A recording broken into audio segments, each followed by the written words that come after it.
Hi, I'm Quinn Lemley with Secrets of the Stage. This is the place where we pull back the curtains and we examine the creative process. And today I am so excited because I have Flory Hiatrides, who is a training and development specialist with Awakened Events. Flory, welcome. Hi, I'm so excited to be here. I know. We met a couple months ago.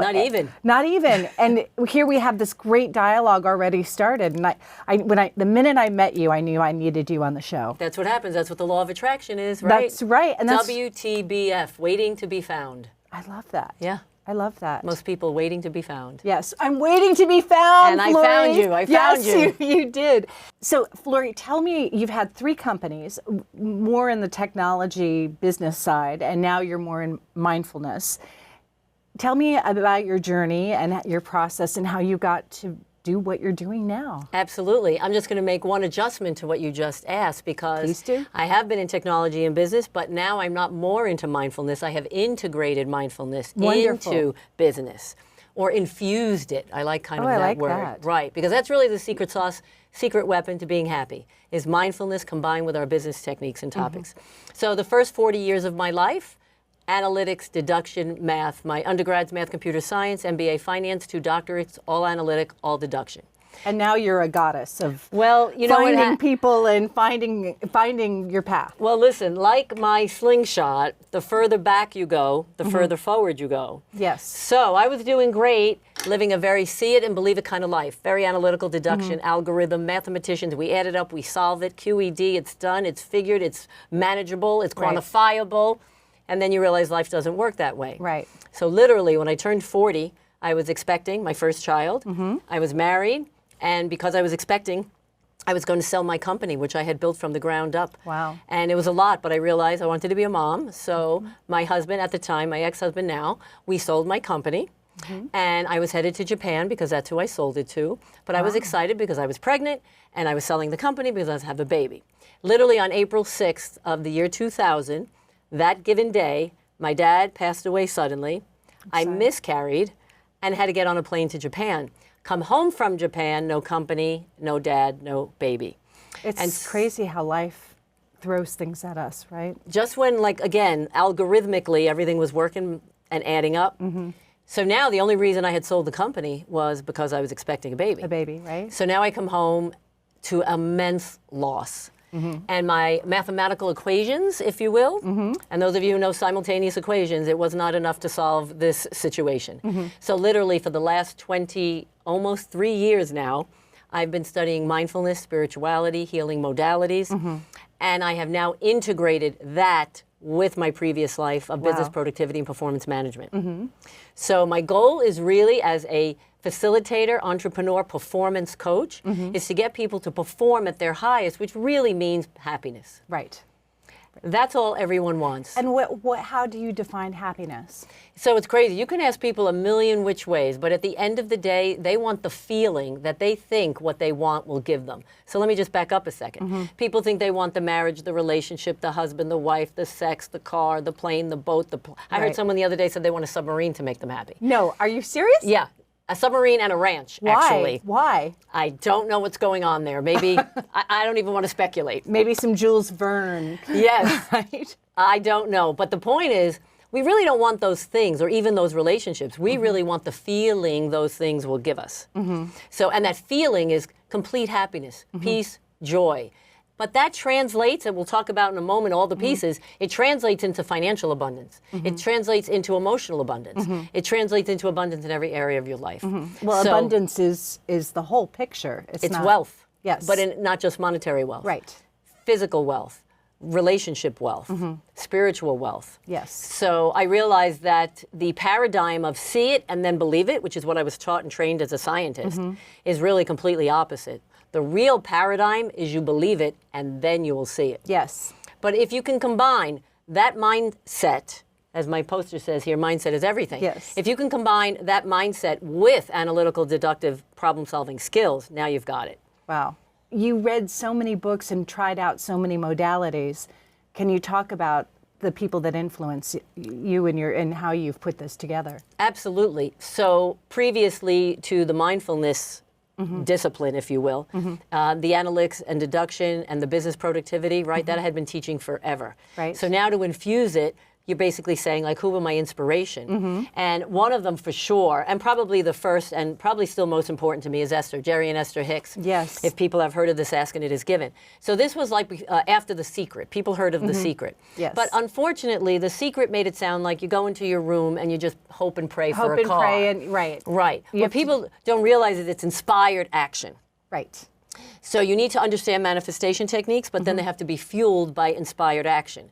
You could hope and pray that you want to be a neurosurgeon all you want, Right, but if you don't go to school, right. we don't want you operating on us, right? Right. So it's inspired action. But what's beautiful about this is Ask and It Is Given. There are 3 steps to manifesting, right? Step 1 is ask. Right. Step 3 is you get. But people are like, well, I've been asking and I'm not getting. Step 2 is remove resistance and be ready to receive.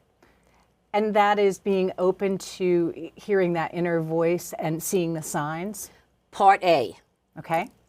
Part B, C, D, and E are to look at what limiting beliefs you have. Yes. Ancestral patterns, self-doubt, self-talk, negative thoughts. So I don't know if you're aware, most people have an idea. We have 60,000 thoughts a day.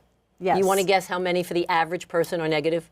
Probably 80%. Very good. 55,192. Oh my God. Higher. Wow. Which means every thought that's coming across most people's mind is negative. So the rare, positive, optimistic thought doesn't even stand a chance. So you really have to recondition your mind. Another author, leader, spiritual guide in this field is Joe Dispenza. He's a doctor who actually had an accident and cured himself of broken vertebrae. What kind of accident did he have? He had a bike accident.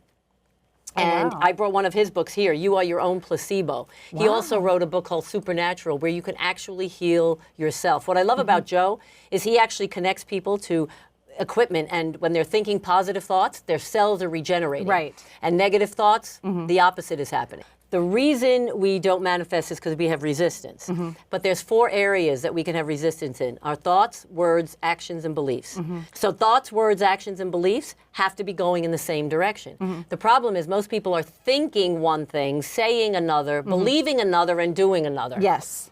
My analogy is you walk into a restaurant and you tell the waiter you want a hot dog, and then you tell the maitre d' that you want salmon. You go back and tell the chef you want a steak, and then you tell the hostess that you want cranberries. And what do you get? And you're like, I didn't order this. Right. If the universe is confused, you will not get what you want. If you are completely clear with the universe, you will get exactly what you want.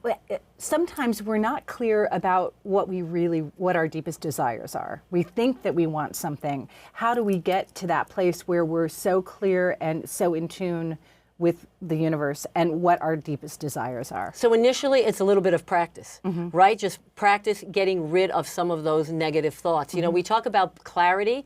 Even if people aren't clarity on what they want tangibly, they are very clear on how they want to feel and what you don't want. And the contrast is equally important to manifesting, right? So as you encounter a feeling or a person or a situation that you don't want, that's what you're telling the universe. I don't know exactly what I want yet. I want to feel like this, but I don't want that. Yes. So that is equally important. So I talk about sorting and sifting, and again, I'm very big on visuals.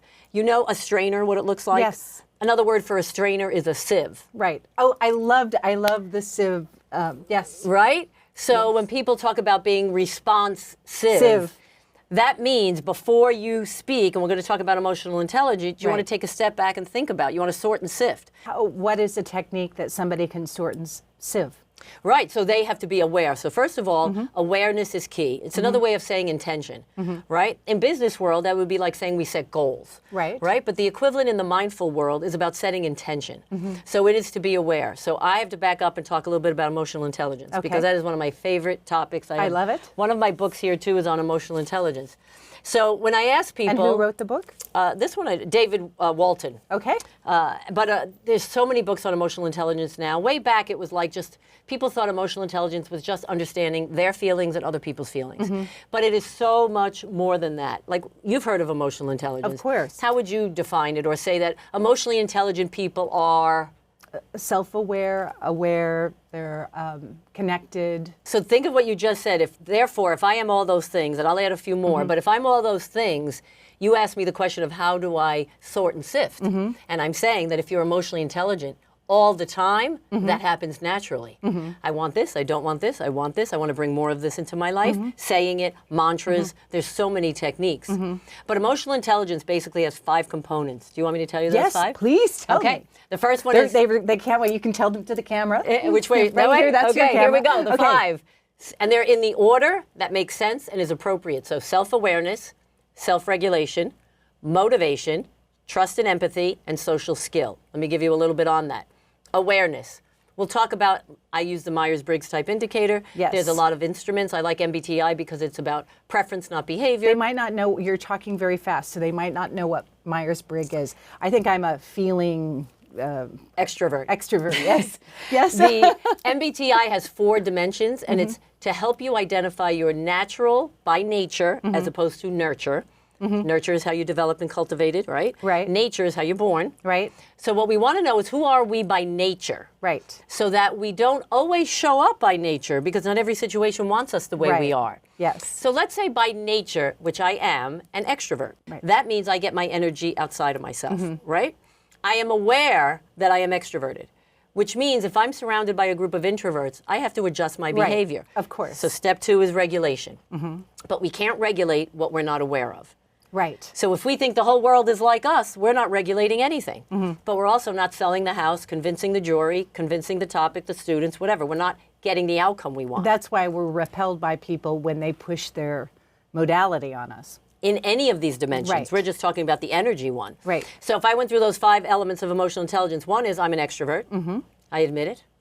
Step 2 is I'm going to regulate. I was just on a flight to Miami, and the gentleman next to me, noticeably introverted, reflective. And you didn't say, hi, how are you? I said nothing for 3 hours because I realized there was no reason to do that, right? I was just going to knock him out of his zone, which is our vortex, which is Right. behind me. I can't wait to get to the vortex. Okay, so step 1 is I'm an introvert. Step 2 is I'm not always going to be an introvert. I'm going to assess the situation and I'm going to regulate my behavior. Step 3 is motivation. If I understand who you are and who I am, then I can motivate you.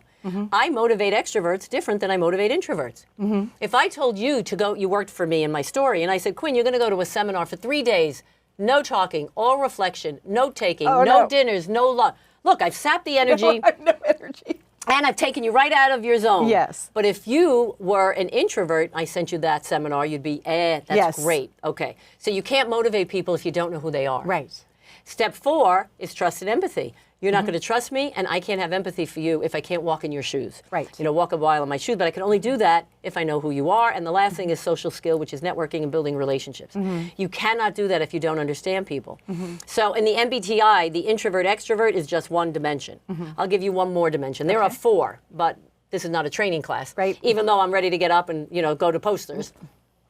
The second dimension is, are you more of an inventor or an implementer? Not what you do, what you prefer. Like what gets your juices going? The ideas, creation, or seeing them get done? Like the implementation.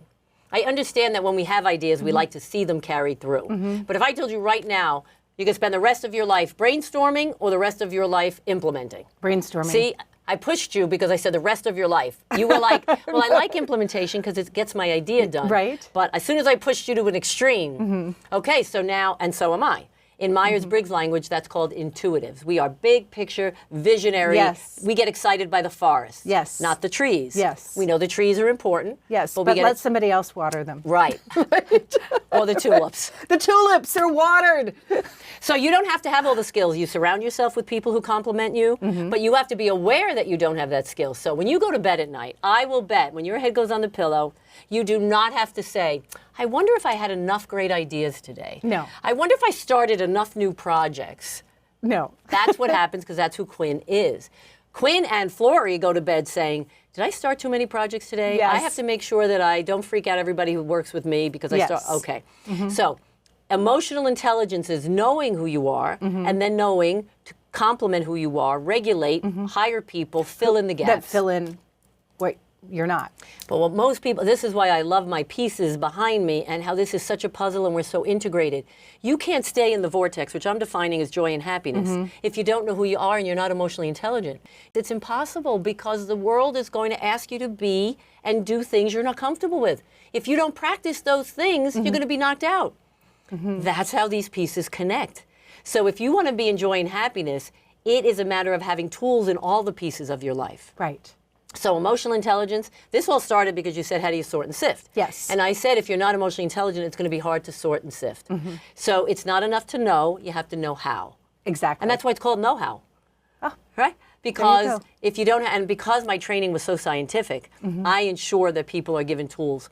So we talk about these 5 pieces of our life, right? Because pain or joy in any piece of our life leads to pain or joy in all of them, right? So I'm referring to behind me. Right, being in the vortex. Right, and over here, right, the 5 pieces. So physical is your body, health and wellness. Yes. And I'm also a holistic health counselor. Wonderful. Emotional is your relationships. Aspirational is your goals. Cerebral is your work or school, because I have a lot of young people coming. And ethereal is your spirit. So pick one of those. You pick one, and we'll talk about a pain or joy and how it goes through all of them. Aspirational. Okay, so that's goals. Let's say Yes. I'm a realtor. I have a lot of realtors because they realize they don't make money if they don't build relationships. Right. And I'm very good at helping people build relationships. So I'm a realtor, and I'm going to sell 10 houses in the next year, or 12, one a month. But I sell 50.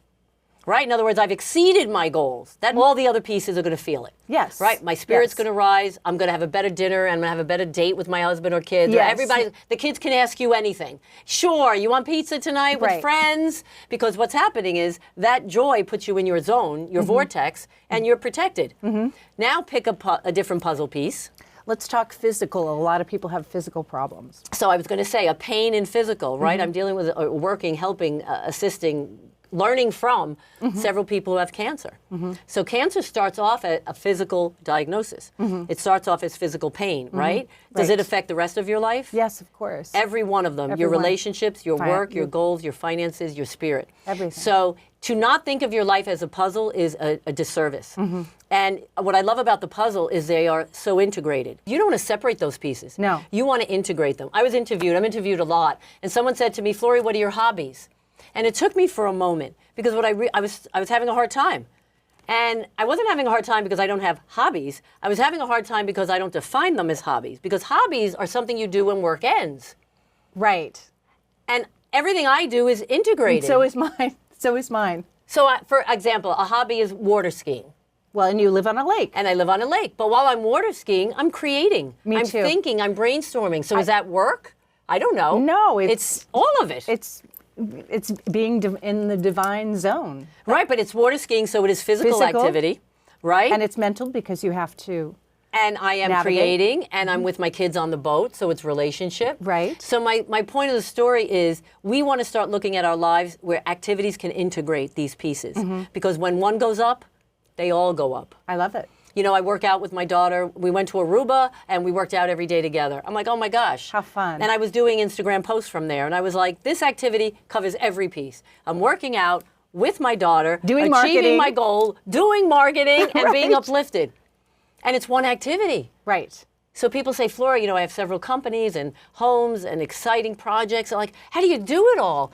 I'm like, because it doesn't have to be hard. It's not easy, but it's ease and flow. Right? It does. If it's hard, you're doing something wrong. Right. If it's hard, you're outside the vortex. You're swimming upstream. Right. And so when you have a client and they're swimming upstream, how do you get them to turn around? Don't expect the thoughts that got you outside the vortex to be the thoughts that get you back in. You need different tools and different people and different surroundings and different environments. Because the same thoughts, you know, there's that old saying, the definition of insanity, doing the same thing, thing over expecting a and over different again. result. Right. Well, we could say thinking the same thoughts and expecting a different thought is insanity as well. So you need techniques, you need different tools, something like the Myers-Briggs, for example. If someone is not getting the outcome they want, so I had a lot of realtors coming to me lately, and after we talked, it was like they did not realize who they are and how they have to adjust. Imagine being, let's flip it around, a very introverted realtor, right? Who has less energy and reflects a lot, but now they're driving around all day 2 extroverted people to show them houses. They're going to be exhausted. The realtor is going to be exhausted, and they're probably not going to buy a house because they didn't get what they needed. No. So can you see how those are connecting the pieces? Right. Now once you sell that, so if you go outside your zone a little, you learn some extroverted skills, you sell the house, now you stay in the vortex. Right. But you have to be emotionally intelligent to do that. So these pieces are just so connected. I can't get across enough. Even in aspirational, which is goal setting, we teach people how to set goals. There's a way to set goals. People do not realize that. Can you give us a technique of how to set goals? Yeah, there's an acronym we use, but I'll give you one of the pieces of it. It's setting SMART goals, right? Specific, measurable, agreed upon, realistic, timed. Okay, don't worry about writing it down. It sounds like a lot, but I'm going to give you an example because I'm all about for example. Okay. That's what drives it home. That's like evidence. I always feel like I'm a lawyer when I'm teaching. I love it. Yeah. I love it. By the way, evidence-based. right, and that's the mathematician in me, but that's what's going to win people over. Before I do the goal thing, let me give you another example. When people come to me and they're like, Flory, I love that you're a business person, you live in this beautiful home, so we know you were successful on Wall Street, but this mindfulness stuff, this metaphysics, I don't believe in it. I love it. You have to meet people where they're at. You know, you're not going to start talking about angels and leprechauns. You're going to meet them where they're at. So I'm going to ask you a question. Okay. So make believe you don't believe in any of this. Okay. All right. And even if you do, I'm still going to ask you the same question. Okay. So, Quinn, do Yes. you think when people are sick in the hospital, they get better quicker when they have visitors or when they have no visitors? Do they get better quicker? I think when they have visitors. That's what everyone says. But let's break it down. Okay. Why? Because they're connecting with people, they're being uplifted, they're feeling cared for, they're feeling loved, they're feeling the other person's energy. And how does and that they affect? vibrate on a higher level. And they're getting better. So they're getting love and connection and security and feeling and emotion and uplifting, and they're getting better. The one piece missing is the connection between those thoughts and your body regenerating. Right. So that, unless that person visiting you is bringing drugs, which in my story they're not. No. Right. So just think, everybody says with visitors, but Right. they never break it down to a metaphysical principle. That's true. I mean, we kind of assume. That's right. But if you want to convince someone of something they already know, see, that's what great teachers do. They start with something you know, and then we leap from there. So people know that. Goosebumps are another good example. I know, my favorite. I love goosebumps. Think of it, you can just talk and you can get goosebumps. Yes. You can have a physical reaction to me talking. Yes. Tears. Just go to tears. Yes. You can think a thought and start crying. Nobody's touching you, nobody's hitting you. So people believe in metaphysical principles. I just want to bring that out. Right. They just don't break it down. So I want them to start to think about those things. And then I ask a few other simple questions, and then I get them hooked because they believe it already. What are some other questions? Okay, would you rather be around happy people all day or nasty, negative people? Happy people. Everybody says that, Yes. but why? Because it makes you feel good. It lifts you up. Your energy rises. You feel connected. You're in the vortex. You're in the vortex. All good things happen. You're more creative. Yes. You feel better. You physically feel better. Your goals are easier to achieve. Right. You see what I'm saying? Yes. These metaphysical principles are in play and people know them. They're not thinking about them. Right? And how about those negative people all day? You don't want to be around them. They sap your energy. So you'll love the book, Zap and Sap.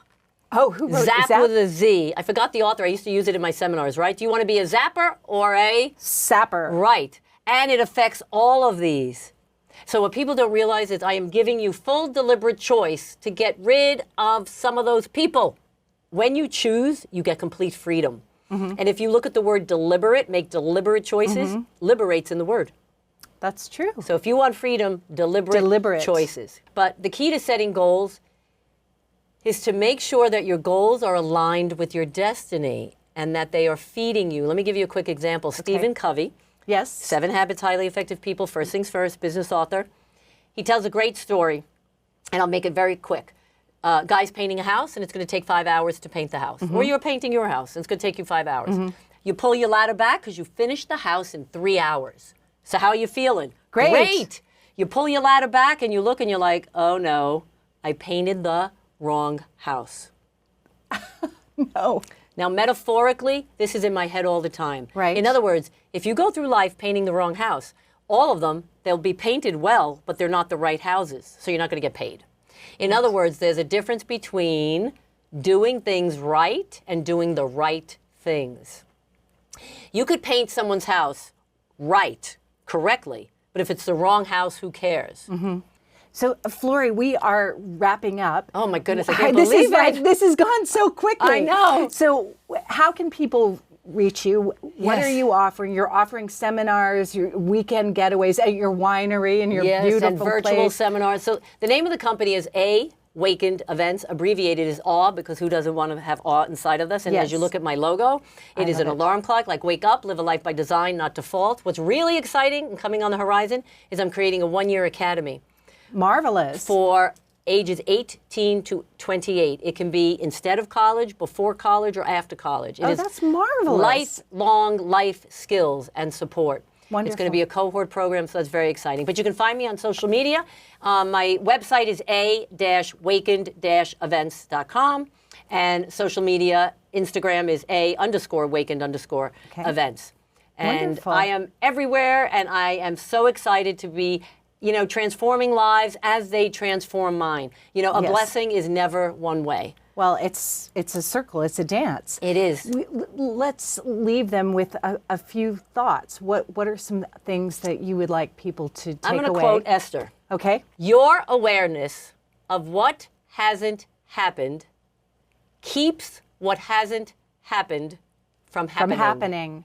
Oh, say that one more time. That is brilliant. What's that saying in a few different ways? We are our own worst enemy. We're getting in our own way. We're always waiting for the shoe to drop. When good news happens, we don't want to jinx it. Right. I'm telling you, I am telling the world, do the opposite. Rampage. When something good is going, talk to everybody about it.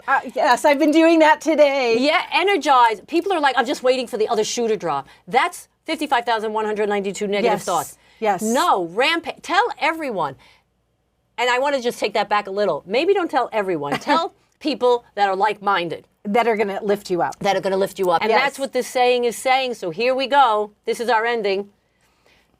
Your awareness of what hasn't happened keeps what hasn't happened from happening. I love it. Flory, thank you so much for being on the I'm show. so happy. I have goosebumps. I'm so excited, and I can't wait for everything to happen. Thank you for joining us with Secrets of the Stage. We air the first Sunday of every month at 7:30 Eastern Standard Time on mnm.org Channel 4. Or you can reach me at quinnlemley.com, sign up for my mailing list, and be a part of my world. I would love for you to come to my concerts and be a part of Secrets of the Stage. You can meet me on Instagram at Quinn-Lemley. And I hope to see you next month on Secrets of the Stage.